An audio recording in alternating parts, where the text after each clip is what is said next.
মাকে হারানোর পর বোঝা যায় মায়ের কথা। যে সকালে তুমি ঘুম থেকে উঠতে মায়ের ডাক শোনার জন্য, আজ সেই ডাক চিরদিনের জন্য থেমে গেছে।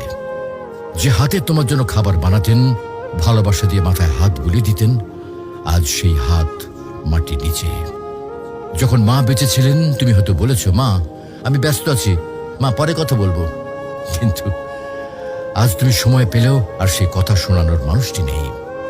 আজ তুমি চাইলে আর মাকে ফোন করে বলতে পারবে না, মা আমি পৌঁছে গেছি।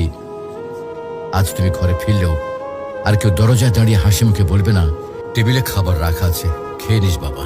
মাকে হারানোর পর বোঝা যায় তিনি শুধু একজন মা ছিলেন না, তিনি ছিলেন ঘরের আলো, জীবনের দোয়া আর হৃদয়ের শান্তি।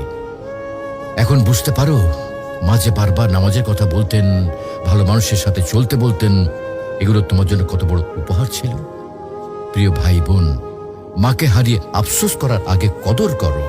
মায়ের হাতে চুমো দাও, তার জন্য দোয়া করো, তাকে জড়িয়ে ধরো যতদিন তিনি আছেন। কারণ হয়তো একদিন তুমি শুধু বসে বসে কাঁদবে আর মনে পড়বে, ইস যদি মাকে আরেকবার জড়িয়ে ধরতে পারতাম।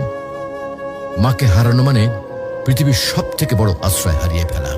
তুমি যখনই সময় পাও তোমার মায়ের সাথে সময় দাও, মায়ের জন্য দোয়া করো। মা যদি আজকে ইহলোক ত্যাগ করেন তাহলে তিনি আর ফিরে আসবেন না। মাকে ভালোবাসো, তার মনে কখনো কষ্ট দিও না।